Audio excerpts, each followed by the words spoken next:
There was a time in my life when even one English sentence felt heavy. Not because the sentence was too difficult. Not because the grammar was impossible. But because the fear inside me was louder than my voice. And maybe somewhere inside you, that same fear is still sitting quietly. That same hesitation. That same invisible wall. That same thought that says, maybe English is not for me. Maybe I am too late. Maybe I don't have time. Maybe I will never speak confidently. But listen to me carefully, because what I am about to tell you may change the way you see learning forever. You do not need 10 hours a day. You do not need to buy 10 new books. You do not need perfect grammar before you open your mouth. And you do not need confidence before you begin. You need something far simpler than that. And far more powerful. You need to stop waiting for a perfect day and start using the day you already have. Because the truth is not that you need more time. The truth is that you need to use the time you already own in a different way. And in this video, I am going to show you a method so simple that most people ignore it, and so powerful that if you follow it consistently, your English will slowly stop feeling like a subject and start feeling like your voice. But there is one part of this method that most learners underestimate, and that one part quietly changes everything. 058. The method is simple. 15 minutes in the morning, 30 minutes in the middle of your day, 15 minutes at night. That's it. Not a complicated study system, not a stressful routine, not something that takes over your life.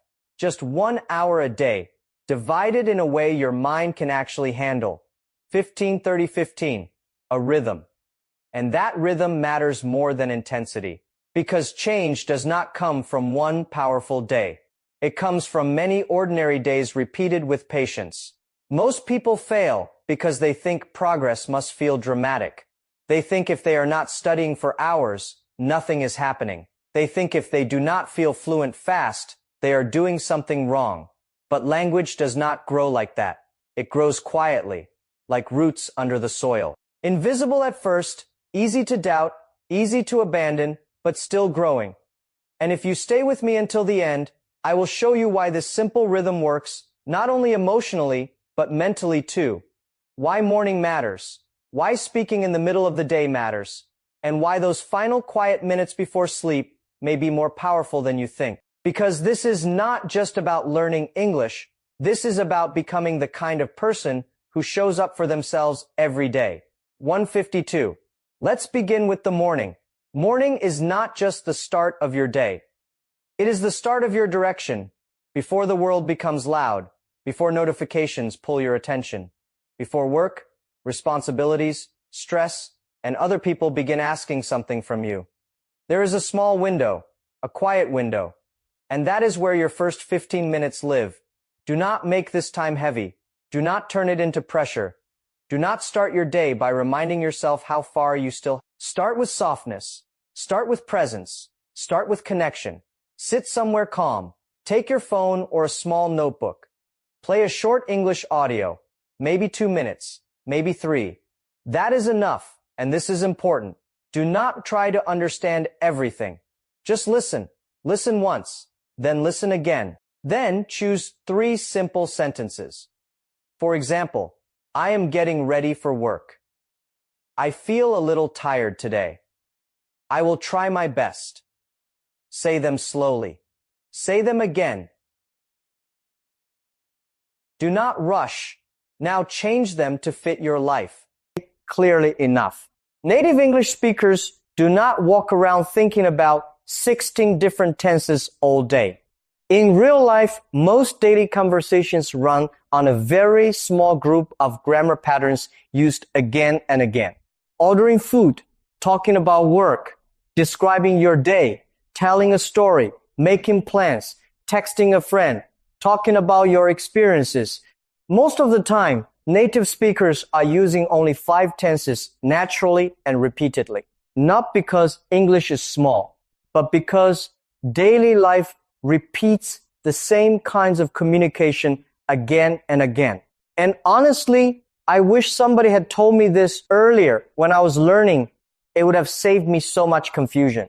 Today, I want to tell you a short story because this story explains why today's episode matters so much. A few years ago, I had a student who was extremely serious about English.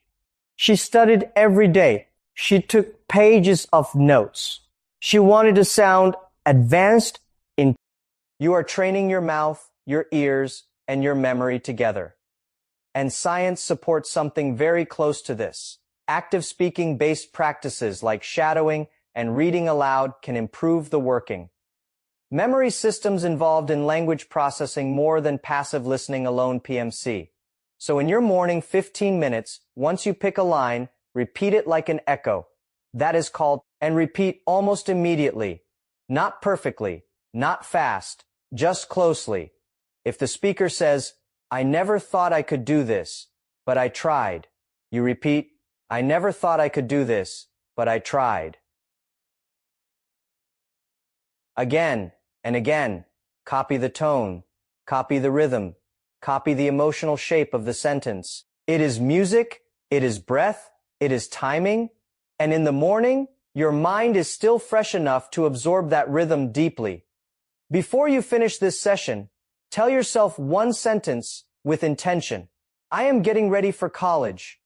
Moment where English starts moving from the page into your real life. Not by memorizing like a machine, but by attaching the language to your own experience. And that changes everything, because the brain remembers better when language is connected to meaning, emotion, and repetition. Not when it is only collected, not when it is only highlighted, not when it. This is why your morning practice must stay small, but alive. Now before you speak a lot, do something even simpler. Take one sentence pattern and move it through time. I go to school. I will drink tea. I work hard. Today I will improve my English. Or today I will speak without fear.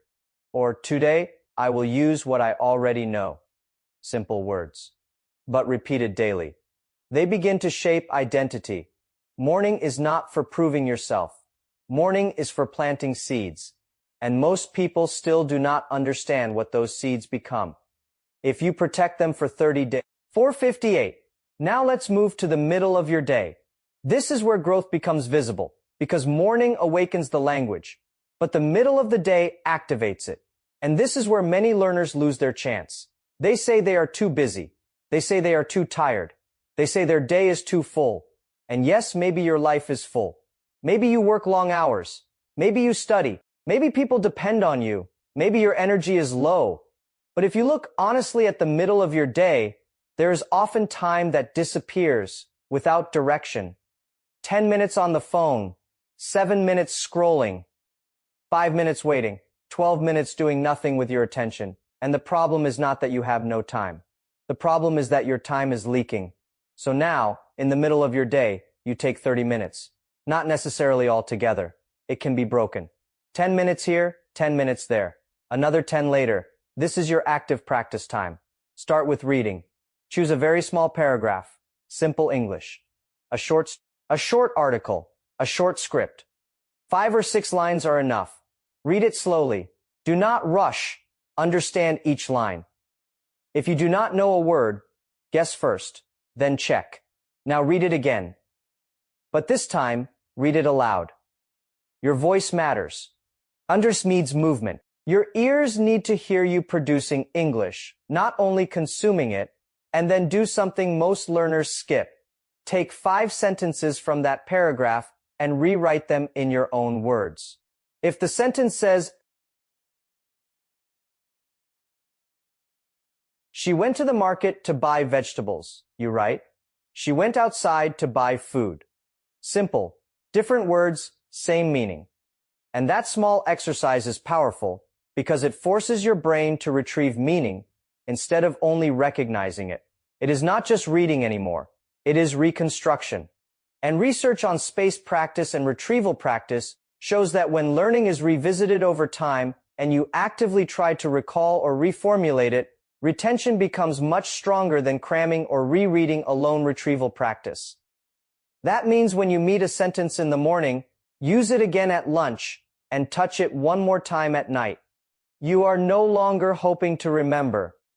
You are training yourself to remember. 705. And now comes the part that changes learners from silent observers into real speakers. Speaking, yes, I know. This is the part that scares you.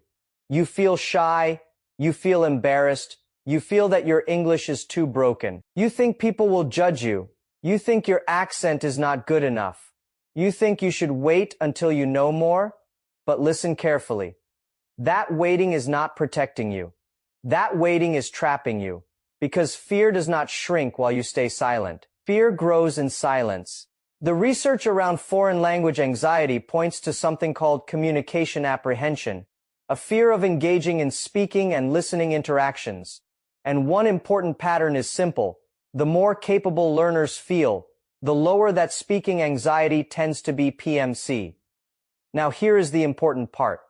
That feeling of capability does not come first. It grows after use. Not before speaking, after speaking. So if you are waiting to feel ready before you speak, you may wait forever. Instead, stand in front of a mirror, or sit alone, or walk somewhere quietly, and say 5 lines about your day. I woke up early today. I had tea in the morning. I worked hard. I felt tired. But I am proud of myself. Do not worry about perfection. Do not stop every second to fix grammar. Say it. Finish it. Let the sentence breathe. Because this is not only English practice. This is also emotional training. You are teaching yourself that your voice is allowed to exist, and that is where confidence begins. 842. Now let me give you a deeper speaking practice. Choose one object around you. Just one. A cup, a chair, a bag, your phone, a pen, a bottle of water. Now describe it in English. This is my phone. It is black. I use it every day. It helps me learn English. I keep it with me all the time. These are simple lines, but they are doing something important. They are teaching your brain to think from reality into English. Directly, not from your native language into English through translation every time. And that shift matters, because fluency is not speaking with big words. Fluency is when a simple thought can move into English without panic. You can do the same while walking. I am walking to work. The weather is hot today. I can see many people. I feel a little tired. I need some water. This is not strange. This is training. And this kind of real-life self-directed language use is exactly the kind of everyday scene. Based practice that helps make language more usable and personal, instead of something trapped only inside exercises. Science direct, do this softly, do this regularly, do this without waiting for an audience. Great speakers were once silent learners talking to themselves when no one was watching. They built themselves in ordinary spaces, and later the world called it confidence. But there is a mistake many learners make at this stage, and if you do not catch it, it can quietly destroy your progress. 1002. That mistake is comparison. You see someone speaking fluent English.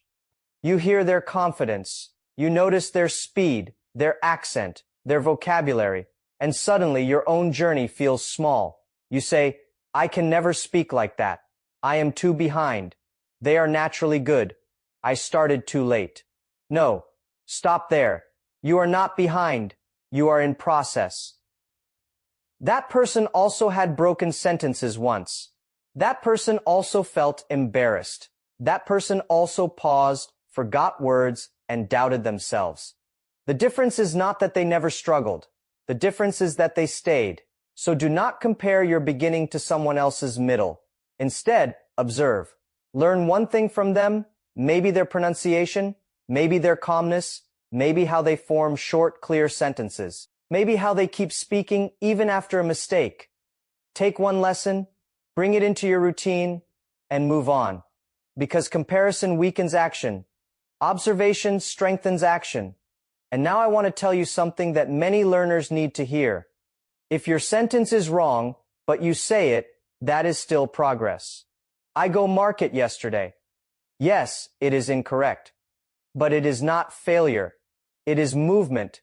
Later, with practice, it becomes, I went to the market yesterday. That is how growth happens. Not through silence. And if you keep speaking, something surprising begins to happen. At first you translate everything. You think in your own language. Then you search for English. Then you push the sentence out slowly. But after enough repetition, your brain starts reducing that distance. Instead of translating, you begin to think, I want water. I am tired. I need to go. I will do it later. This is one of the most beautiful shifts in language learning. Not because your English becomes fancy, but because it becomes immediate. And when it becomes immediate, fear loses power. 12:05. Now let's come to the last 15 minutes of your day. This part is quiet. This part is gentle. This part is deeply underestimated. Night is not for pressure. Night is for reflection. Before sleep, sit quietly. No performance, no self-judgment, no punishment, just honesty. Open a notebook. Write 5 simple sentences. Today, I learned new words. Today, I spoke a little English. Today, I felt better than yesterday. Tomorrow, I will improve. That's enough. If you learn specific words, write them. If you practiced a sentence pattern, write it. If you struggled, write that too. For example, today, I learned beautiful, busy, and happy. Today, I practiced, I am going, I went, and I will go. Today, I spoke for 5 minutes in English. Today, I felt shy, but I still tried. Tomorrow, I will speak again. And then read those lines softly before sleep. Why does this matter? Because sleep is not just rest. Sleep helps stabilize newly learned information. Research shows that sleep after language learning can protect specific learning from later interference and help preserve what you practiced PMC. In simple words, when you review gently before sleep, you are giving your brain one last clear signal about what matters. You are placing it, and overnight, that small effort can settle more deeply than you realize. So your night routine is not useless. It is not symbolic. It is not just motivational. It is practical. Morning plants, day activates, night stabilizes, and when those 3 work together, your learning stops feeling random. 14:05. Now, let me tell you what usually happens after a few days. At first, nothing feels dramatic. You still hesitate. You still forget words. You still feel awkward. You still think, maybe this is not enough. The dangerous moment, because most people do not quit after failure. They quit after boredom. They quit after invisible progress. They quit when improvement becomes too quiet to impress them. But quiet progress is still progress. Imagine a person named Ali. Ali works all day. He is tired. He feels lazy sometimes. He thinks he does not have enough time. He thinks other people are naturally better than him. Still, he starts. Morning 15 minutes. He listens. He repeats. He uses 3 simple sentences from an audio. He changes them to match his real life. Daytime 30 minutes. He reads a small paragraph. He rewrites 5. He describes his phone. He talks about his day. Night 15 minutes. He writes. He reflects. He forgives his mistakes. 1 week passes. Nothing big happens. This is where most people stop. But Ali continues. 2 weeks pass. 3 weeks pass. He says a sentence without stopping in the middle. 1 month passes. He answers a simple question in English and does not freeze. Now something has shifted. Not perfection, not fluency, but willingness. And willingness is a turning point, because once a learner stops being silent, the journey changes. 1552. But now the mistakes do not control him. He says something wrong. He corrects it. He keeps going. He no longer thinks every mistake is proof that he is bad at English. He sees mistakes as signs of movement, and this matters because many learners misunderstand fluency. Fluency is not the absence of mistakes. Fluency is the absence of fear around mistakes. That is a different thing entirely. By the third month, people around Ali notice small changes. His listening is quicker. His pauses are shorter. His sentences are still simple, but clearer. By the sixth month, something beautiful happens. Ali notices himself. He notices that he does not translate every line anymore. He notices that sometimes English appears in his mind first. He notices that he can join a small conversation. He notices that the fear is still there sometimes, but smaller. And that is the real victory. Not when the world claps. Not when someone says, "Whoa, your English is amazing." I am not the same person who was silent before. That is not just language growth. That is identity growth. And this is why I say again, learning English is not only about language. It is about rebuilding the belief you have about yourself. 1705, but let me warn you about something important. There will be days when you do not feel motivated, days when you wake up tired, days when work drains you, days when your mind feels heavy, days when you say, "Not today. I will start tomorrow. I will do double later." Be careful with that tomorrow, because success does not come from what you do sometimes. It comes from what you do repeatedly. So on bad days, reduce the time, but do not break the chain. If you are exhausted, do 5 minutes in the morning. If you are busy, do 10 minutes in the day. If you are sleepy, write only 2 sentences at night. But stay connected, because when practice stops completely, doubt becomes loud again. And doubt is dangerous. Not because it asks questions, but because it slowly convinces you to disappear from your own journey. Do not let that happen. Even on your worst day, show up in a small way. That small appearance says something powerful to your mind. I am still here. And habits matter more than moods. Motivation leaves. Habits remain. That is why this method works. Not because it is magical, but because it is sustainable. And a sustainable method will always beat an inspiring method that you cannot maintain. 1820. Now let me give you an upgraded version of the 30-minute session. Once reading and speaking become familiar, add a 3-step listening cycle. Pick a very short video. Very short. Watch it once without pausing. Just watch. Watch it a second time. Even if you understand only 30%, that is okay. Watch it a third time. Now pause after each sentence. Repeat it aloud. Copy the tone. Copy the speed. Copy the feeling. This is shadowing again. But now with more awareness. And here is something important from research. Speaking, base training like shadowing and reading aloud appears to engage the phonological systems of language learning more actively than passive exposure, which is one reason these practices can be so effective PMC. So do not only listen, respond. If the speaker says, "I didn't believe in myself at first," you say, "I didn't believe in myself at first." Again, then make it yours. "I didn't believe in myself before, but now I am trying." This is where borrowed language becomes personal language, and that is the bridge between input and expression. Now add one more layer. Use English in tiny real-life moments. Send one message in English. Write your shopping list in it. Say one line in English while cooking. Describe what you are doing while walking. Name your feelings in English. I am stressed. I am hopeful. I feel nervous. I am trying. I am getting better.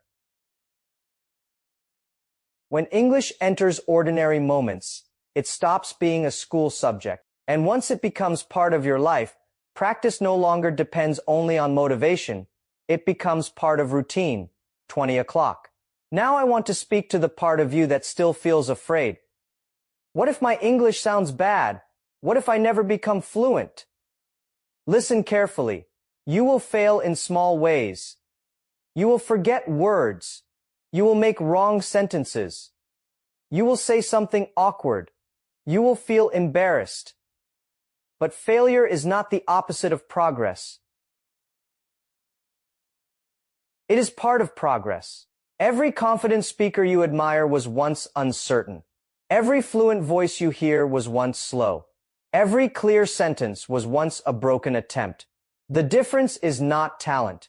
The difference is continuation. And research on language anxiety reminds us that hesitation around speaking is real, but it is tied strongly to the experience of communication itself. In other words, the fear is not defeated by waiting outside the conversation. It weakens when learners keep engaging with it, PMC. So speak even if your voice shakes. Speak even if your sentence breaks. Speak even if you need to pause, because silence feels safe in the moment, but it steals growth slowly. Action feels uncomfortable in the moment, but it builds courage slowly, and courage is what changes a learner. Not more books, not more saved videos, not more complicated grammar notes. Courage used daily, 21:15. Now imagine something with me. Imagine a small plant. You water it every day. For many days, nothing appears. No leaf, no flower, no visible growth. You start doubting. You wonder if your effort matters. You think maybe the seed is dead. But under the soil, roots are forming. Quietly, slowly, and visibly, that is what your English journey looks like. Your morning practice is water. Your daytime speaking is sunlight. Your nighttime reflection is protection. Your repetition is nourishment. Your patience is strength. And one day, when you least expect it, a small leaf appears. A sentence comes out naturally. A question makes sense without translation. You answer someone without freezing. You understand a short clip more clearly. You catch yourself thinking in English for 2 seconds. That small leaf is not small at all. It is proof. Proof that the roots were growing the whole time. This is why you must trust slow progress. Because not all growth announces itself loudly. Sometimes your brain is connecting patterns in silence.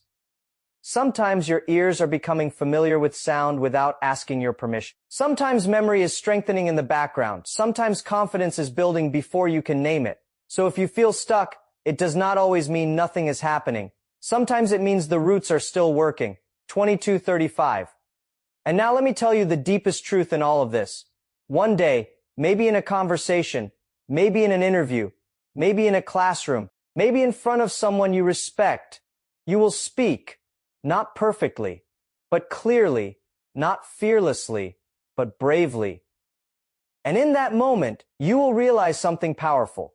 You did not just learn English. You proved to yourself that you are capable of change. And once a person truly believes they can change in one area of life, that belief begins to spread. You start taking risks. You start trusting your effort. You stop waiting for perfect conditions. You stop underestimating small actions. You become someone who can build, and that belief does not remain limited to language. It enters your work, your decisions, your confidence, your future, all because you gave yourself one honest hour a day. 15 minutes in the morning, 30 minutes in the middle of your day, 15 minutes at night, again and again and again, not with drama, with discipline, not with pressure, with patience, not with perfection, with presence. 23:48. So start, not next week, not when you feel more confident, not when you buy another course, not when life becomes easier. Start with the day you already have.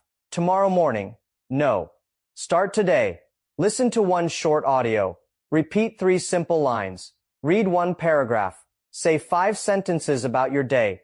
Write 5 honest lines before sleep. That is enough. And if you do this consistently, something beautiful will happen. English will stop feeling like a wall. It will start feeling like a path. Naturally, almost without warning, English will no longer feel like a foreign language. It will feel like your voice. And when you find your voice, the world begins to listen. But even more importantly, for the first time, you begin to listen to yourself. You stop silencing your thoughts. You stop hiding your ideas. You stop shrinking because of fear. You begin speaking not because your English is perfect, but because your courage has become stronger than your hesitation. And that is the real purpose of this journey. Not just to learn a language, but to unlock a version of yourself that was always there, waiting behind fear, waiting behind silence, waiting behind excuses, waiting for one small daily decision to finally set it free. So breathe. Say your first sentence, write your first line, listen to your first audio, and begin.